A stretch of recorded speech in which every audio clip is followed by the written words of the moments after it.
రక్తాన్ని పీల్చి పిండే విధంగా ఈరోజు కేంద్ర ప్రభుత్వం సామాన్య ప్రజలు ఉపయోగించేటటువంటి గ్యాస్ సిలిండర్ ధర మీద ఇవాళ 50 రూపాయలు పెంచి మరి భారాన్ని మోపుతా ఉంది. ఇవాళ నరేంద్ర మోడీ ప్రభుత్వం ఇవాళ పేదల కోసం పనిచేయట్లేదు.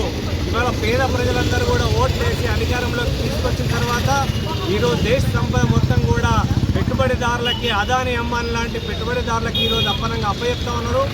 వాళ్ళ లాభాల కోసమే ఈరోజు నరేంద్ర మోడీ బీజేపీ ప్రభుత్వం పనిచేస్తూ ఉంది.